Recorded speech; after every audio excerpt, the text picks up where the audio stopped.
God, thank you that we have a chance to come before you. Thank you that you listen to every word that we speak. Thank you for listening when we don't say a word and we already sang it in our heart. That you would care for us, that you would think about us. God, the way you think about us and how many times you think about us outweighs the numbers of sand. That just tells me that you love us, that you care about us. God, we want this church to be a compass to Simi Valley and to the world. And God, we do that through our tithes. We worship you. This is part of who we are. We want to give it because we love you.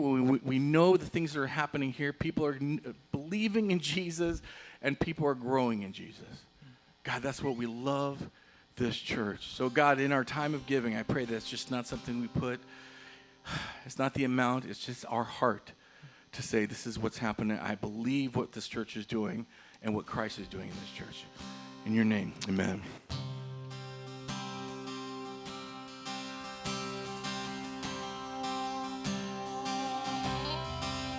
I believe you give sight to the blind. I believe that the dead came alive. I believe there were wonders and signs that you still say. I believe every word that you said. I believe there are scars in your hand. That your goodness is good without end. You never change. I will tell of your wonders, sing of your grace. The God of creation knows me by name. The Lord is faithful, yesterday, now, always, always. Your mercy is mighty. Age after age, all generations will bow down and praise. The Lord is faithful, yesterday, now, and always, always. I believe you will come in the cloud. I believe you are here even now. In your presence I know there is power.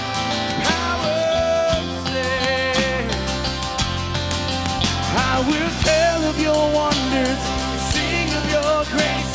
The God of creation knows me by name. The Lord is faithful, yesterday, now, and always, always. Your mercy is mighty, age after age, all generations will bow down and praise. The Lord is faithful, yesterday, now, and always.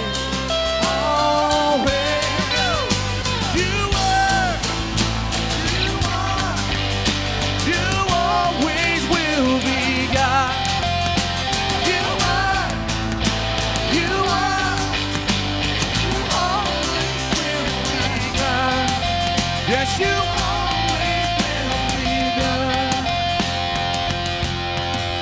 I will tell of your wonders, sing of your grace and power.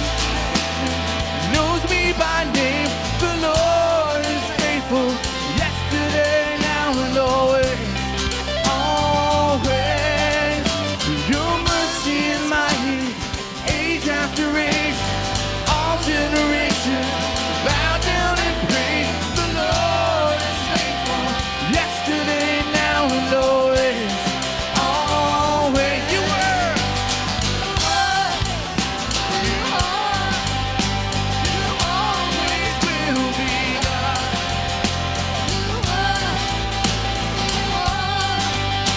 You always will be God.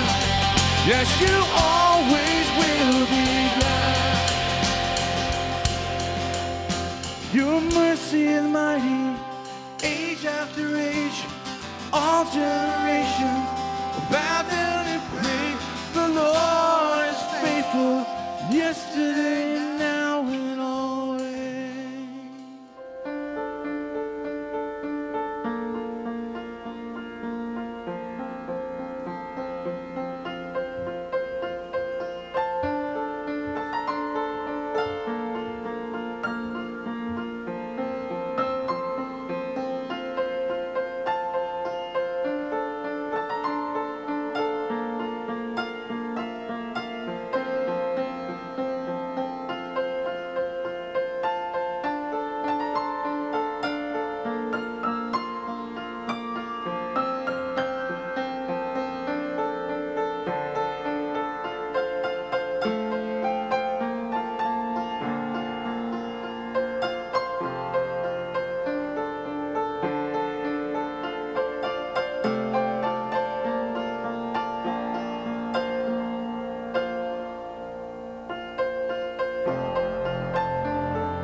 We are moving through our series called This Is Us. And we're looking at these Old Testament figures and trying to learn and see how we can benefit and how we can learn from them, how we can find conviction and how we can find encouragement. This week we're looking at the prophet Elijah. But let's create the context, or be reminded of the context out of which he shows up on the scene. For well over 100 years, Israel had been led under King Saul, and then King David, King Solomon, and then we'll be coming back to these guys. But at the end of Solomon's reign, there was a split in Israel. The northern kingdom, which is called Israel, and the southern kingdom is now called Judah. The northern kingdom of Israel had 19 kings. All of them did evil in the eyes of the Lord, but the king we're going to look at today was the worst. He did the worst. The southern kingdom of Judah, 8 of 17 kings were good. Israel is a disaster at this point. There's probably no greater gulf or gap between Israel and God right now. Because this king Ahab married a gal by the name of Jezebel. Jezebel was an Advent follower of the worship of, it's actually pronounced Baal. But that's really hard to say when you're preaching, so we're going to say what every other preacher says, and we're just going to call him Baal. And the worship of Baal is especially dark because it literally involves taking a bunch of trafficked peasant girls, making them prostitutes in this temple, and they would engage in these acts of sexual immorality in hopes that it would spur on Baal to do his act of that by watering the earth. So they used these pagan prostitutes, and history books say most of them died in their early 30s. Probably one of the first incidences of human trafficking that has ever occurred. And this king just marries her. And as we'll see too, she went after the Lord's prophets and killed them all off. Then God shows us one man that he called to stand in this gap, if you will, and to confront this absolute nonsense. But I'm so scared that I'm going to miss it. I'm going to say it right now. It's like a guy who's afraid of his own joke, so he's going to give you the punchline because you might forget it. God's about to send a drought for 3 years. And then he's going to use Elijah for the ultimate confrontation. And he does it all why? To judge Israel. He does everything he does today, including using Elijah, for what purpose? To turn their hearts back to him. That's what this story is about. And once we see it through that lens, we go, this is all an act of grace and of mercy. Let's take a look at our story today. Ahab, he's our bad king in the story, son of Omri, did more evil in the eyes of the Lord than any of those before him. He not only considered it trivial to commit the sins of Jeroboam, which is idolatry, but he also married Jezebel, daughter of Ethbaal, king of the Sidonians, and began to serve Baal and worship him. The king of Israel is now worshiping a pagan god. That's the low point. What did he do? He set up an altar for Baal in the temple of Baal that he built in Samaria. So he propagates this nonsense into foreign territory as well. Ahab also made an Asherah pole and did more to arouse the anger of the Lord, the God of Israel, than did all the other kings before him. He too is involved in this dark, dirty cult. And God has had enough. And then Elijah shows up, chosen for this. And he goes straight for the jugular. Now Elijah the Tishbite from Tishbe, I like that, I'm a Tishbite from Tishbe, in Gilead said to Ahab, as the Lord, the God of Israel lives, whom I serve, there will be neither dew nor rain in the next few years except by my word. And he comments, and it's key, the Lord lives. In his sense, he's poking, because your God doesn't live. Your God is fake. He's a satanic pawn to draw you away. The living God, he lives. There will be no rain. There will be no dew. And we're in a drought here, right? So if you live on the even numbers in Simi Valley, you get to go home and water. Yesterday, today's the odd numbers. We're in a drought. No, this is a real deal drought. There's no moisture at all. So that means their crops die. When their crops die, their livestock dies. The orchards of olives dry up. The vineyards dry up. This is major. And you know what he's doing here? Because who do they turn to through their sexual immorality? Yes, Jews were involved in that to get them to water the planet. Baal. So right in this fake, false, satanic God's face, he's turning around and doing with Israel what he did with the Egyptian gods. I'll show you the real God. Are you kidding me? No moisture, nothing for years to come. But then, you know what God does? Elijah, I got plans for you. I need you to take off. And you and me, we need to grow together. Because for God to work through you, he must first work in you. He's working from faith to faithfulness. For some, see, and I'm one of them, there is a journey, a long journey to get the scriptures, to get this book from your head to your heart. Anybody else kind of slow with that one? From my head to my heart. Elijah, I want time alone with you. So I'm going to send you off, and you're going to learn to know me. You're going to learn to trust me, because when you trust me, you will obey me. I'm going to work, Elijah, on the vertical, because I need you to expand that to the horizontal. Can he do that in your life too? Can he do that in your life? Let's take a look and see what we can learn. Then the word of the Lord came to Elijah, leave here, turn eastward and hide in the Kerith ravine east of the Jordan. And they say it's just rock after cliff rocks, not a happy-go-lucky place. Don't think you want a vacation there. That's where you're going, where you can be alone with me, where you can be free from distractions. And he goes on, you'll drink from the brook. I got a little creek just for you. And I've directed ravens to supply you with food there. That one's a little out of the box, isn't it? The unusual creates an extraordinary faith. Hiking off into the mountains all by himself. Oh my gosh, he's not the first one. That's very consistent with God's people. Do you experience that in your journey? He wants to work in and through you. He did it with Moses. We see him doing it here. He did it with the Apostle Paul. I mean, the Apostle Paul comes on the scene and has these ongoing revelations. And one of them, he's like, I don't even know where I was. I was caught up into heaven and things were given to me. Inexpressible things, he says. God wants to work from our head to our heart. Sometimes that's quite the journey, isn't it? He's working with Elijah. I will supply everything you need there. So, he did what the Lord told him, east of the Kerith ravine, and he stayed there. And he waited, all by himself, getting to know God and trusting him. And then in God's timing, and in God's way, and see, normally it's not really God's timing and it's God's way. It's like, well, I know the Bible pretty good, and I'm ready to jump right in now.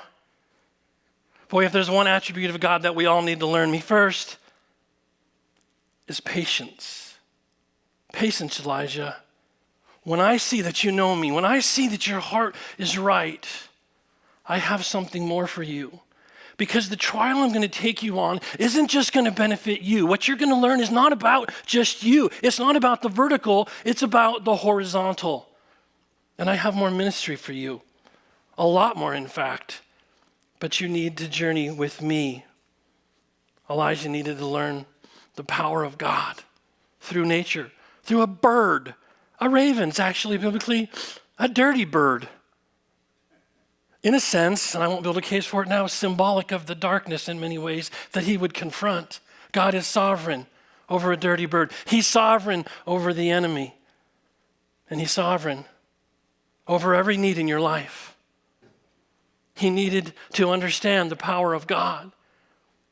He needed to understand the power of prayer. It takes quite a while because we don't always get what we want. To know God and to know the power of prayer. And you know what? He needed to understand Philippians 4:13. He needed to understand the power of a prophet trusting God. Your application of that is I can do all things through Christ who strengthens me. But is that in your head? Or is that journey to your heart? I can do all things through Christ who strengthens me. Context, serving him. Context, suffering for him. Context, being willing to pay a price to be his man. Being willing to pay a price to be his girl. We all have to learn that. We all have to take that on a journey. But see, the brook dries up. And it's time. Because when you're faithful with a little, he's faithful to ask more of you. It's a growing discipleship principle. And now it is time for Elijah to go and apply some of what he's learned by strengthening somebody else's faith. So he says to him, I'm going to send you off to this widow of Zarephath, which is heavy-duty Baal territory or Baal territory. She's a Gentile pagan woman, but see, God has been working in her life as well. And we have a tendency, and we still do it today, right? We talk about Israel in the Old Covenant, and we talk about the church, and we want to make sure that we're not falling into the legalism of the Old Testament and some of the other stuff. But one group of people that the church, a powerful tool in the hand of God, and Israel, another powerful tool in the hand of God, is what is God doing? What is God doing on this dirt clod? He is still pursuing and redeeming the nations. That is what he's doing. In Zarephath, this woman, he's working there as well. So he says, go to her. I'm already working in her heart and her life. No more dirty birds. No more brooks. You still got me, but now I have a ministry assignment for you. So he shows up and he asks her to get him a drink. This widow, he finds her and a little piece of bread. She answers, as surely as the Lord your God lives, she replied, I don't have any bread, only a handful of flour in a jar and a little olive oil in a jug. I'm gathering a few sticks to take home and make a meal for myself and my son, that we may eat it and die. This is it for us. I've waited, there's no rain, and nobody feels the pain more than a widow in the Middle East, in the days of Israel. She's not even Israel. She's a pagan. She has no hope. She has no family. She has no one to bring her anything. And she's saying, I got a little bit of wood, and if I get the wood hot enough, I take a little bit of flour, I mix the oil, I got a piece of cake, but that's it for me and my son. We're done. We have no other hope. But God shows up to strengthen her faith with Elijah. Elijah said to her, don't be afraid. Go home and do as you have said. But first, make a small loaf of bread for me from what you have and bring it to me. Then make something for yourself and your son. Dude, that's kind of rude. You're supposed to put her first.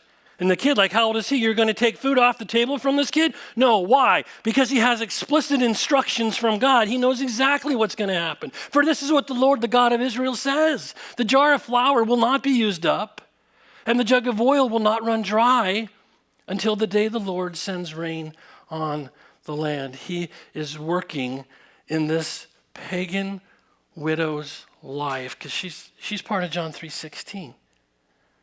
But her trial in this moment is to put God first. God said, no, take care of the prophet first. Maybe a little something out of Matthew 6:33. Seek first his kingdom, his righteousness. She's on a journey too. Oh, wait a minute, she's not Jewish, she's not a Christian. He's the God of the nations, and he is working, and she too needs to learn to trust God. And she does. She absolutely does. And God is now working in both of their lives. You know who loves stories like this? You know who absolutely loves these distant nobodies in faraway land? Jesus does. Look at the way he uses this story right here to rebuke self-righteousness amongst the Israelites in his day. He tells them, this is at home in his hometown. He steps out into ministry and he says, I assure you that there were many widows in Israel in Elijah's time when the sky was shut for 3.5 years and there was severe famine throughout the land. Yet Elijah was not sent to any of them, but to a widow in Zarephath in the region of Sidon. Jesus uses this story. This woman, simple and broken faith, is more appealing, and Jesus is more excited about that as he rebukes these Pharisees, as he rebukes the self-righteous. He points to her and her faith over them and theirs. Jesus loves the nations, and God is providing a little oil, a little flour. You know what? They didn't get the full buffet line. They didn't get the way they wanted. This isn't Burger King. They didn't get it their way, but they got it from him. He provided for them. How many of us just insist, no way, I don't want this. I'm not stuck with this. This is horrible food. The lack of contentment. Not them. They ate, they grew together, and Elijah did ministry in her life and in her heart. But more trials are to come. Sometime later, the son of the woman who owned the house became ill. He grew worse and worse and finally stopped breathing. She just dies right there. She said to Elijah, she goes into full panic mode here. She said to Elijah, well, what have you done against me? What do you have against me, man of God? Did you come to remind me of my sin and kill my son? See, here's the thing though. If God's going to take you on a journey where his word goes from your head to your heart, when he takes the vertical and you're so good with God that you're ready for horizontal ministry, you better know this, you're going to get blamed. You're going to deal with hardships and emotional ups and downs, and now all of a sudden it's going from, look at God provide oil, flour, cake, I'll have another, as much as they wanted. Now he has to deal with tragedy. He has to deal with death. He has to deal with her. She doesn't understand grace. She's new at this. She's a believer, but she needs to go from faith to faithfulness, doesn't she? Are they the same? They're not the same. Faith is what God's looking at when he forgives your sins. Yes, I believe Jesus Christ is God, very God, who died for me, paid for my sins on that cross, and I am forgiven as he rises from the grave, and I trust in that. That's faith. Faithfulness says, I want to live for him. Because I got the world right here, and it offers like lots of goodies. Lots of fun in sin, lots of stuff to do. Faithfulness says, I'm going to say no to the world. I'm going to let God work from my head to my heart until it's his. Sometimes tragedy in the mix. But you know what? I love his response here. She didn't understand grace, but Elijah did. But in his response, he's calm, he's cool, he's collective, he's matured. He simply takes the boy. Give me your son, Elijah replied. He took him from her arms, carried him to the upper room where he was staying, and laid him on his bed. And I can't help but wonder, all those times when he was alone with God, and that's what he wants more than anything right now. I'm going to talk to God. I don't need her distractions. I'll be back to minister to her. I need to get alone with my God. That's where he and I work. This is where the vertical really gets solid. Alone time with God.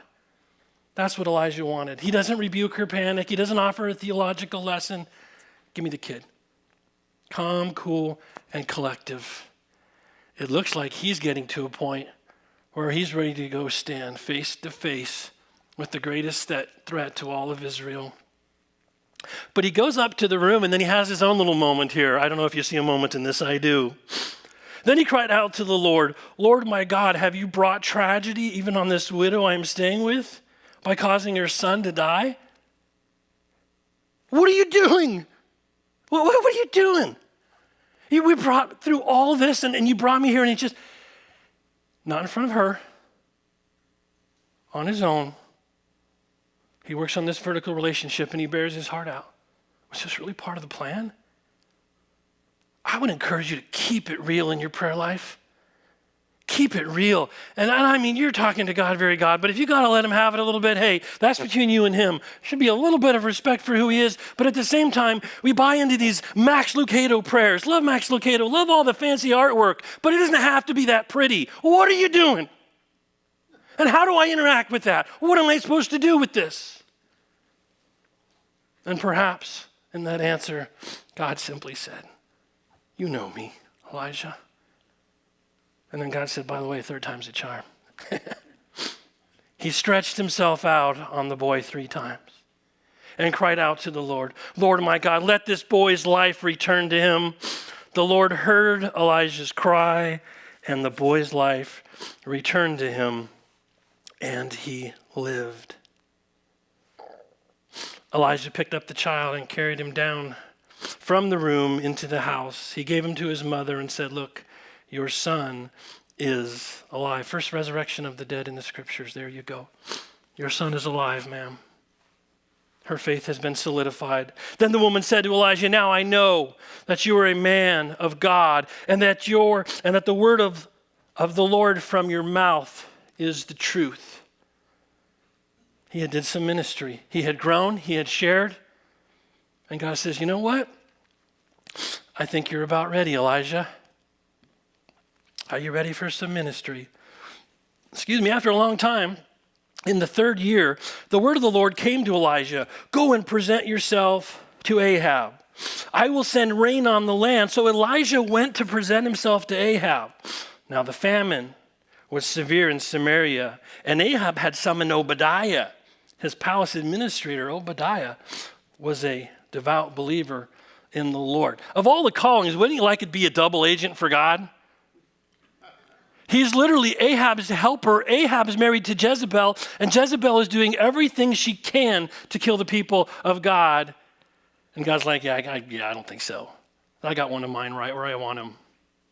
And literally look at what it says about him. While Jezebel was killing off the Lord's prophet, Obadiah had taken 100 prophets and hidden them in 2 caves, 50 in each. And he had supplied them with food and water, probably right out of the palace. So right away, be encouraged. There's always somebody else out there. There's always help available to you. We're never alone. God has his people. So he sets up a meeting. Obadiah and Elijah set up a meeting with King Ahab. Here we go. In this meeting, Elijah says this. He says, summon the people from all over Israel to come meet on Mount Carmel, and bring the 450 prophets of Baal and the 400 prophets of Asherah who eat at Jezebel's table. So Ahab sent word throughout all of Israel and assembled all the prophets on Mount Carmel. Let's get ready to rumble. It's time. In one corner, a faithful, well-trained, well-equipped man of God, with the full assurance of God, very God himself, speaking in and through him. In the other corner, 450 little pagan priests, deity little people. Gather them up, and we're going to see what the real deal is here. Elijah went before the people and said, how long will you waver between 2 opinions? See, they hadn't completely rejected Yahweh, but they're not patient. They don't see him moving. They forget their covenant. Maybe they were improperly raised by their parents as far as understanding God. We don't know what the story is. But he says to them, they waver. The Hebrew word there is literally like to limp. Oh, Yahweh? Well, that pagan thing sounds fun. They're wavering. And they're limping between 2 gods. Boy, maybe it's not just Elijah we learn from today, eh? The wobble and the waver. 2 opinions. If the Lord is God, follow him. Period, follow him. But if Baal is God, follow him. People said nothing. Then Elijah said to them, I'm the only one of the Lord's prophets left, but Baal has 450 prophets. He says, here's what I want you to do. Get 2 bulls for us. Let Baal's prophet choose one of them for themselves. Like, no games here, y'all pick first. Take the one you want. I'll take the other one, it's okay. He says, cut it into pieces and put it on the wood, but don't set fire to it. I will prepare the other bull and put it on the wood, but not set fire to it either. Then you call on the name of your God, and I will call on the name of the Lord, the God who answers by fire. He is God. Then all the people, all right, yeah, that's a good plan. We like that. What you say is good. Let's do that. Let's have this little showdown here. Elijah had learned. Elijah had grown. Elijah had done ministry, and he had learned to trust God. And now it was his time. In his mind, he was going to be the one. He was going to put an end to Jezebel, an end to this reign of terror against God's people. Here we go. It's go time. Elijah said to the prophets of Baal, choose one of the bulls and prepare it first, since there are so many of you. Call on the name of your God, but don't light the fire. So they took the bull given them and prepared it. Then they called on the name of Baal from morning till noon. Baal, answer us, they shouted. But there was no response. No one answered. And they danced around the altar they had made. At noon, Elijah began to taunt them. So don't ever let anybody convince you that a little bit of sarcasm is not biblical. It has its place. Come on, sing louder. I think in the original Hebrew suggests your God might be relieving himself. Is he in the potty? Is he resting? Has he gone on a trip? Maybe he's sleeping. Where is your God? See, it is sarcastic, and he's mocking the prophets. But he's trying to get the Israelites to realize how absolutely ridiculous this whole thing is. Fake God? You're insane. So they shouted louder, and they slashed themselves. Very often attributed in rituals where Satan is involved. And make no mistake about it. Jezebel is from Sidon, which is right next to Tyre. When Satan goes to address King Tyre, he transitions in that narrative to addressing Satan. This isn't just a physical confrontation. This is a massive, massive spiritual confrontation where God raises up a man, he steps into that gap, and he works to turn the hearts of Israel by God's grace, not judgment, back to the living and true God. Back to the living and true God. They shouted louder, they slashed themselves with swords and spears, as was their custom, until their blood flowed. Midday passed, and they continued their frantic prophesying until the time for the evening sacrifice. But there was no response. No one answered. No one paid attention. So what Elijah does is he says, hey, for my bull, soak the wood. Pour water all over it. Make sure you guys know there's no games here at all. Oh yeah, and soak the bull. As if the blood's not enough. Soak it. Pour a little extra water around. Make sure you guys understand real quick, there's no sleight of hand. There's no magic here. You're about to have an encounter with the living God. Have you guys had that? It might not look like this, but have you had that encounter? Have you had that stunning moment when you just looked at Jesus Christ and said, you're God. You're the real deal. Oh, we need that moment. Each of us does. He moves forward. At the time of the sacrifice, the prophet Elijah stepped forward and prayed, Lord, the God of Abraham, Isaac, and Israel, let it be known today that you are God in Israel, and that I am your servant and have done all these things at your command. Answer me, Lord. Answer me so these people will know that you, Lord, are God, and that you are turning their hearts back again. There is a time and a place for judgment, and a time and a place for grace, and God wants his people back. Turn your hearts back to me. Turn from the idols. Turn from the bogus worship. These things really don't happen like this anymore, if we're being honest. Gosh, sometimes I wish they did. Since that Bible's done, it appears now, he says, this is good enough. This is my word. The miracles now are internal in the hearts of people. Then fire of the Lord fell and burned up the sacrifice, the wood, the stones, the soil, and also the water in the trench. And all the people saw this. They fell prostrate and cried, the Lord, that's Yahweh. Yahweh is God. The Lord, he is God.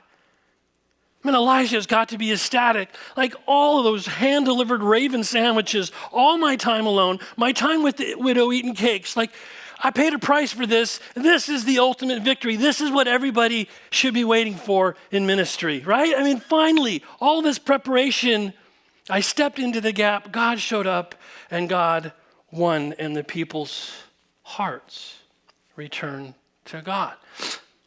Now, very often after high comes a low. I don't know if Elijah had other expectations or what exactly is going on here.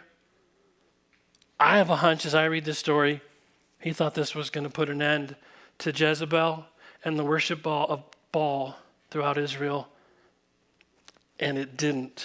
And what happens is Elijah's faith, like so many before him, it falters. Like Peter on the boat, he took his eyes off the Lord and onto his circumstances. I don't know what exactly he expected, but suddenly he finds himself once again dejected and alone with unmet expectations of ministry. And that creates depression. So does spiritual warfare. Even when it's triumphant, it's exhausting. We don't know what's going through his mind. What we do know is, as great as he was, and he is the greatest of the prophets, that's why he shows up with Moses and the Lord Jesus Christ on the Mount of Transfiguration. Not Isaiah, not Daniel. He represented the prophets. He had met with God, very God, on a mountain, so did Moses, and now they both meet with God, very God, on the Mount of Transfiguration. Elijah was a great man. So are we. His faith falters, so does ours. It happens. Now Ahab told Jezebel everything Elijah had done and how he had killed all the prophets with the sword. Wouldn't you love to see the look on her face? So Jezebel sent a messenger to Elijah. May the gods deal with me, be it ever so severely, if by this time tomorrow I don't make your life like that of one of them. I'm coming with everything I got. By tomorrow, you're dead. This is a man who's seen God raise the dead. This is a man that's seen God provide through birds in a mountain. This is a guy who literally lived off a little bit of oil and flour. And this is a guy that stood face to face with the devil's minions and his God and brought victory to Israel. What in the world are you afraid of? I have to ask myself that same thing sometimes. What are you afraid of, Mike? Not necessarily the same context, but you know what I'm talking about. What does God have for you? What are you afraid of? What can't he do? You look at the story and you're like, my goodness, he can provide through birds. He provides any way he wants in this time that our faith overcomes our fear.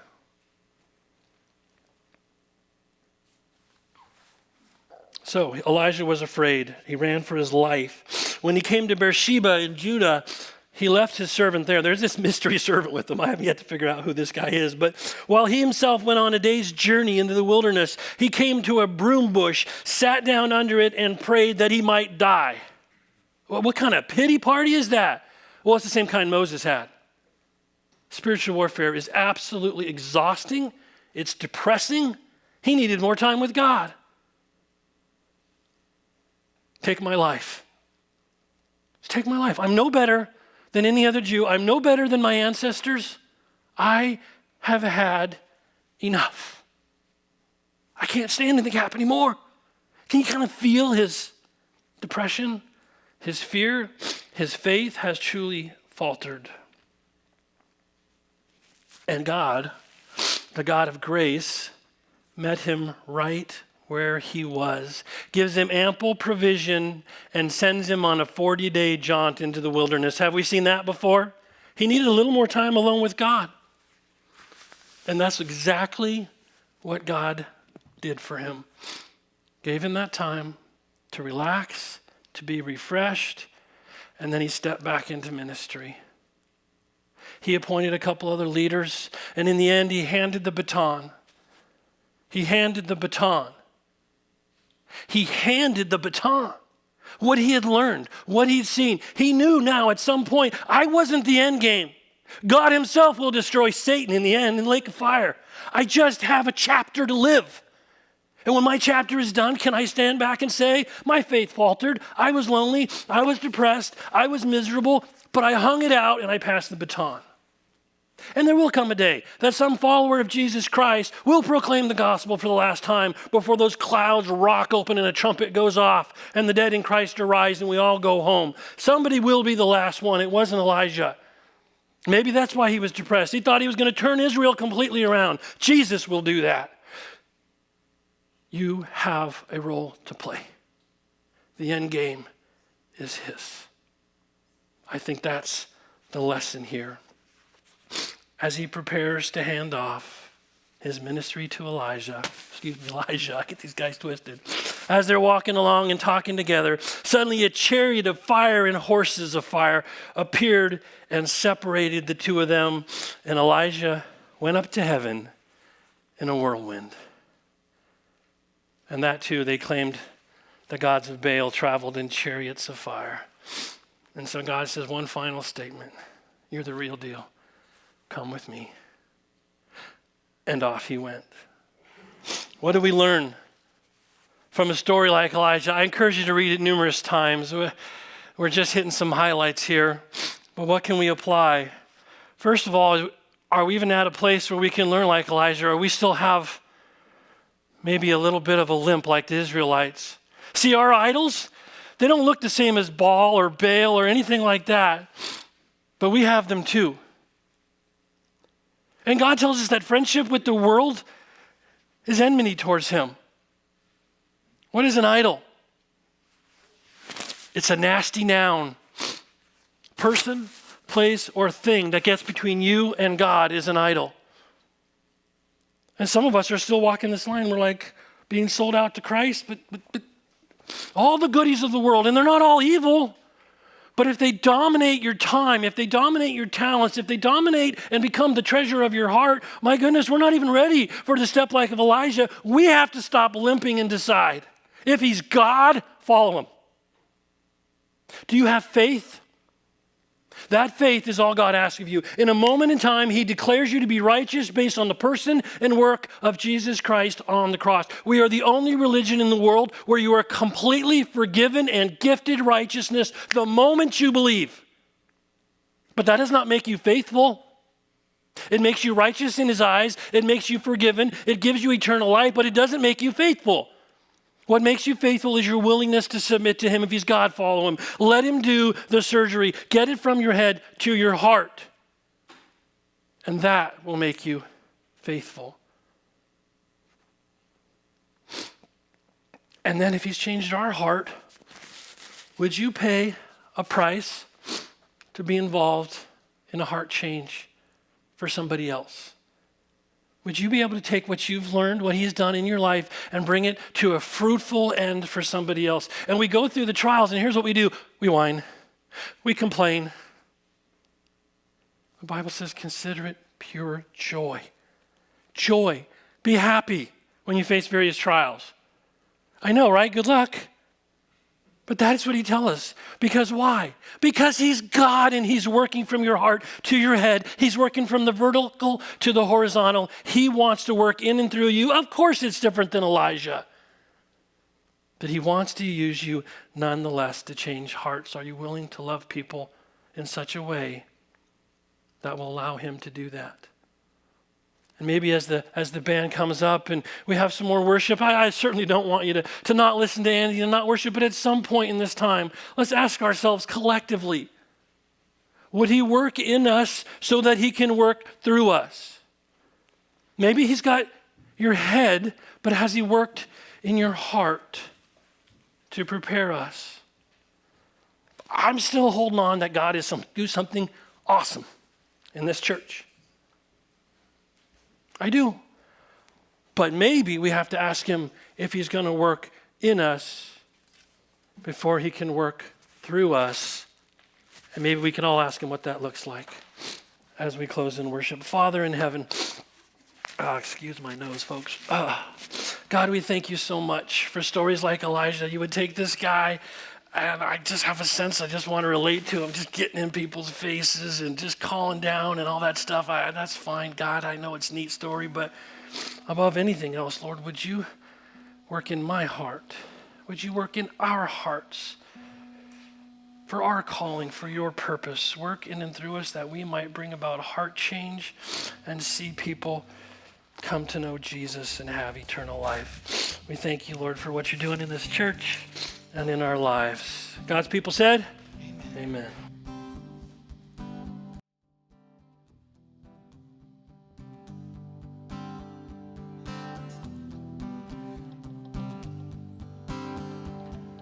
Water you turned into wine. Open the eyes of the blind.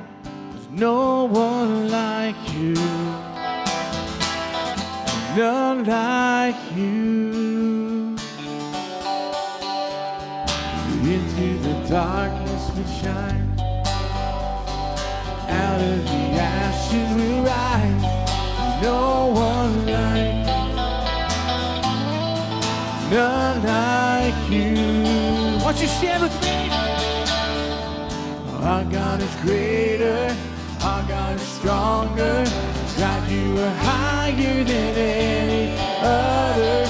Our God is healer, awesome in power. Our God, our God. Into the darkness we shine. Out of the ashes we rise. There's no one like you. Do you believe that? None like you. All the sing about our God. Our God is greater. Our God is stronger. God, you are higher than any other. Our God is healer, awesome in power. Our God, our God. And if our God is for us, then you can never stop us. And if our God is with us, then you can stand again. And if our God is for us, then who could ever stop us? And if our God is with us, then we can stand again.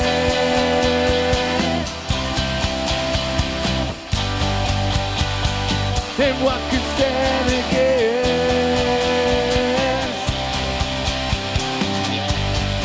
All right, come on, let's sing it through. Our God is greater. Our God is stronger.